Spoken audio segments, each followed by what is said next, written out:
Hello Internet, Seth Skorkowski, and welcome to Part 5, the midpoint in our review/game review for the Pulp Cthulhu campaign, The Two-Headed Serpent. Today's thrilling episode covers Chapter 2, New York City.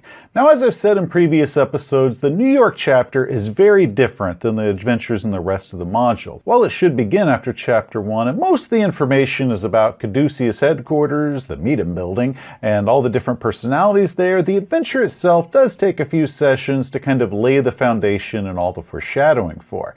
It's 30 pages long, but a significant part of that is going to be maps, art, and handouts.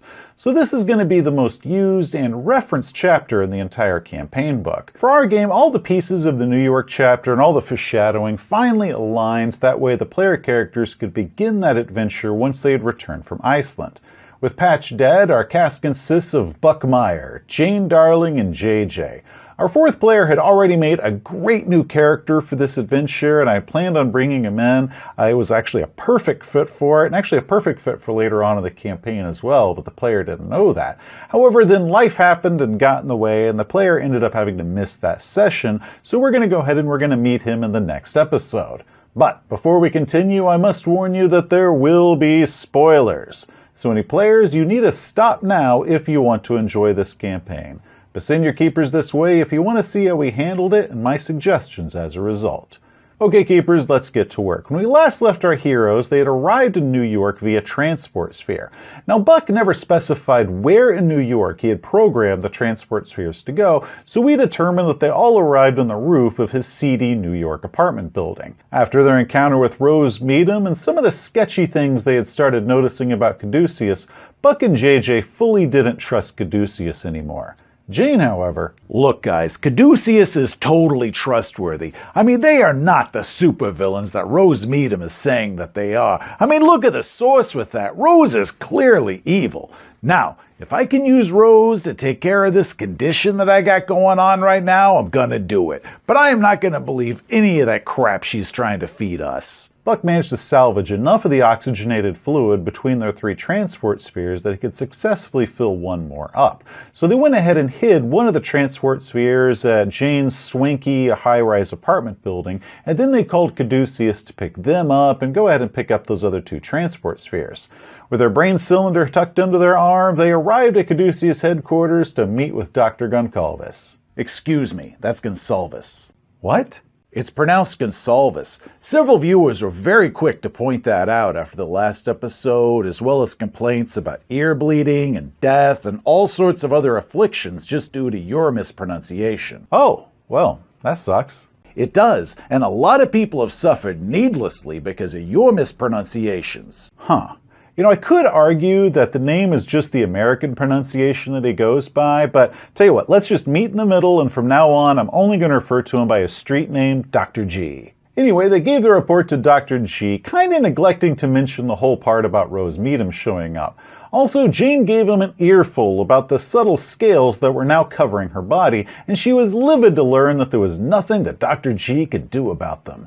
At the end of the meeting, Frank DeLuca arrived to give the heroes some folders and other information on the Red Hook warehouses that they could then pass along to the mob. Sure thing. We will get these delivered right away and get the mob off all our backs.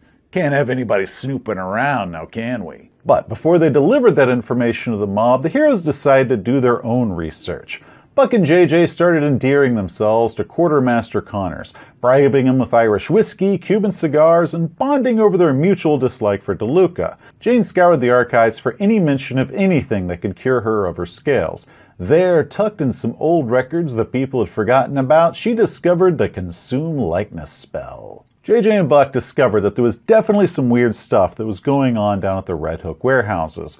One of the two warehouses appeared fairly normal. It had a single guard assigned to it at all times. However, the second warehouse was listed as being empty, but maintained 10 guards occupying it at all times. So once they were all healed up from their last adventure, the hero's plan was to then deliver all of the bogus information to the mob to get them off of their backs, and then they were going to go ahead and research the Red Hook warehouses themselves with no one looking over their shoulders and try to find out what Caduceus was hiding. However, once they arrived to deliver the forged documents to the mafia, the mob had some other ideas. Because those documents were just so perfect and they didn't line up with the little bit of information that they already had, they decided that they were going to go ahead and check Red Hook out for themselves. The PCs were given two choices.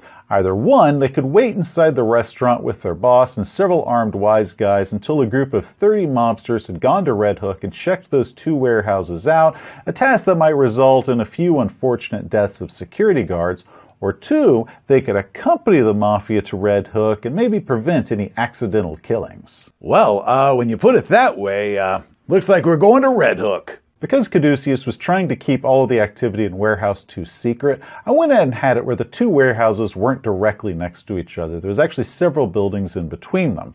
The PCs decided that they were going to start with the first one. So leading a team of 30 gangsters, they went ahead and broke into Warehouse 1. And this is where the dice totally screwed them over.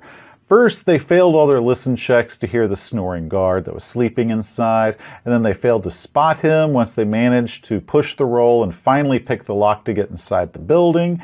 And that's when they then failed their sneak roll, knocking over a box and causing a huge clatter that then woke the security guard up, who then leaped to his feet, reaching for his revolver. But one of the mobsters saw the security guard jump up and reach for his gun, so he took it upon himself to go ahead and shoot that guard with his Tommy gun, hitting him about 15 times, killing him instantly, and sending the heroes into a panic because of all the sound of roaring automatic fire. Yeah, this really wasn't one of our proudest moments. Terrified that someone had heard the commotion, the players decided to set up a diversion. That way, if anybody came asking about it, they wouldn't look inside the warehouse.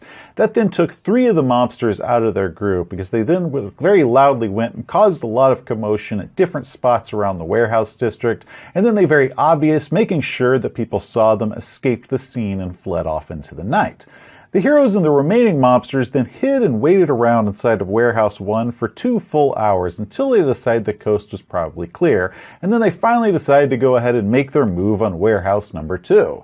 Now this warehouse is a very different story. First, there are 10 security guards that are assigned here at all times, 2 of which are patrolling outside. The heroes managed to knock them out and managed to get inside without being seen. They subdued 2 more guards before a mobster was finally spotted by the rest of the security guards, which led to a huge fight. Now, keepers, for this part of the adventure, the heroes should be spotted by somebody. So even if the player characters make all of their stealth rolls and they're going through there like ninjas, you can go ahead and have one of the mobsters get spotted. See, the Mafia doesn't trust the player characters to go in there without them. So the Mafia is going to be inside the building, and of course, they're probably not going to have as good as stealth rolls as the player characters do, and that's how the player characters can get seen, and that can lead to the huge fight and what happens next. Now, during the combat, JJ recognized that some of the crates were actually crates of dynamite, and then Buck, with his weird science ability, was able to identify that some of them are containing parts that looked like they might be for a theoretical nuclear reactor. Whoa, whoa, whoa! Everybody watch what you are shooting here! This is like the total opposite of medical supplies. In the warehouse basement, the heroes made a startling discovery. Huge gas-filled cylinders that were filled with these giant mosquitoes. I mean, we're talking like the size of sparrows, mosquitoes. And there was a timer in the control room that was counting down and only had seconds remaining when they finally found it. Unable to stop the timer from going off, the cylinders then opened up, releasing thousands of bloodthirsty giant mosquitoes. It was at this point that the heroes decided to get the hell out of there. JJ and Jane didn't slow down. They just raced up the stairs and leapt out into the bay. Buck, meanwhile, tried to help one of the mobsters that had kind of endeared himself to. However, he then ended up watching that mobster get sucked dry by giant mosquitoes. I also had the huge floor hatch that was in the floor of the warehouse automatically open up when the mosquitoes were released, so that swarm was completely filling up the warehouse. One of the mobsters started firing his Tommy gun, trying to kill them, and one of those bullets then struck one of the crates of explosives, caused the entire warehouse to explode, and that explosion then hurled JJ and one of the other mobsters out into the bay. This is where I kinda messed up. See, I only had one mobster survive that explosion next to Buck. After they landed in the water, they had Bon Vitri arrive, and he had been watching the whole scene and everything going on from a safe distance.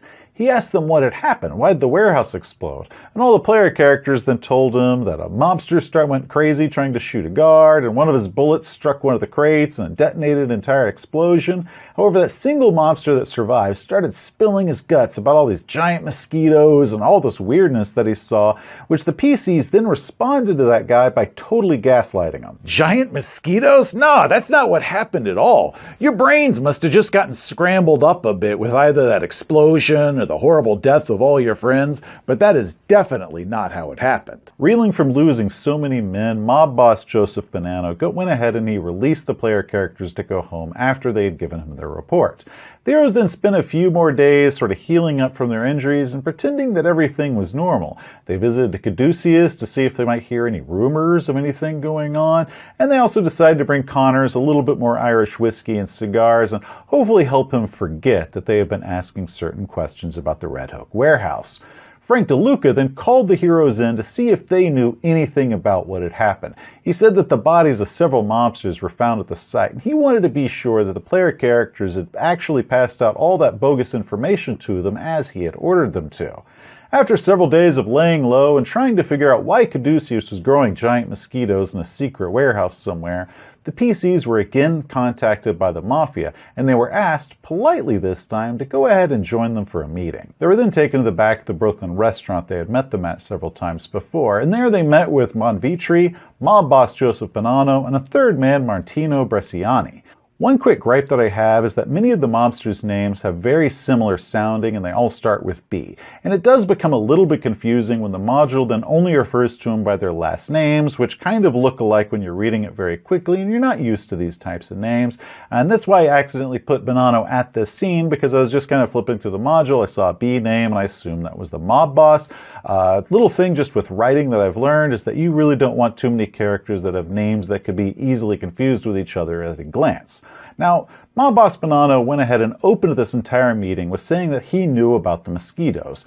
The heroes then continued to deny that they knew anything about giant mosquitoes. Buck even dropped 20 points of luck into his fast talk roll in order to keep this lie going. Nah, there were no giant mosquitoes at all. That's just the ravings of some poor schlub that you should probably just stick in an asylum. Believing their story that either the player characters hadn't seen them or might not remember them for some crazy reason, Bonanno then produced a corpse of one of the many giant mosquitoes that had been floating around in the harbor after the explosion. Huh.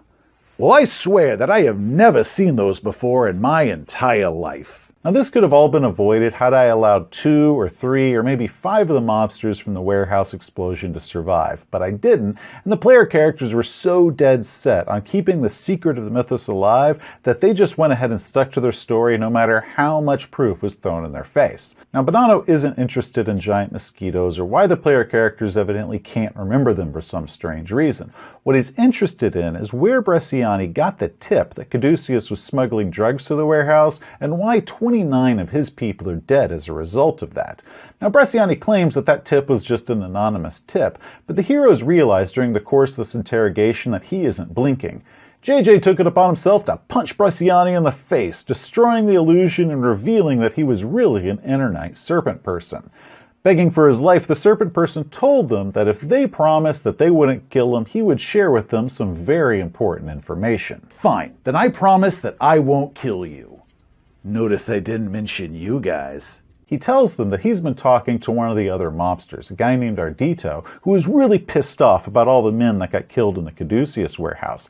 Now, Ardito is currently off at the Meadham building setting all sorts of explosives to go ahead and kill everyone inside of Caduceus, and if the PCs wish to stop him, they better leave now and hurry the hell up. Now, Jane immediately ran away from this meeting and got to the closest phone in the restaurant, and after a frustrating couple minutes of trying to get through to the right person, and after one hell of a good intimidate roll, she was able to convince the security team at Caduceus that this bomb threat was 100% legit. Meanwhile, Bonanno, shouting something about his nephew that was inside the building, pulled a gun and tried to shoot the Serpent person. However, he didn't successfully kill them with that shot. Knowing he was about to die, the Serpent person decided to cast the Become the Darkness spell, which transformed him into a formless spawn. While Bonvitri immediately fled away screaming, JJ and Buck killed the monster, but not before it killed the mob boss. With very little time to spare, they took the mob boss's sweet, sweet Rolls Royce and sped across town to the Meadham building, which was already evacuating from Jane's bomb threat.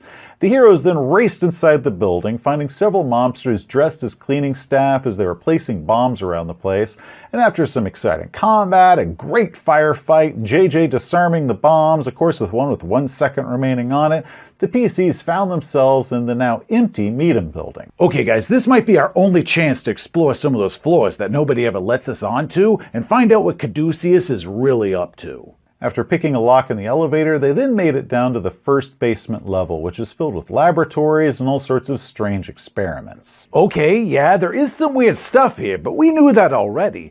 Nothing about this place is actually telling me that Caduceus is really evil. They also found a key that one of the evacuating scientists in a rush had left behind that then led down to the second basement level, and that's where they started discovering the weird stuff. Sinister experiments, cells with tortured human beings inside of them, one of which was a janitor that evidently had just been at the wrong place at the wrong time and seen something.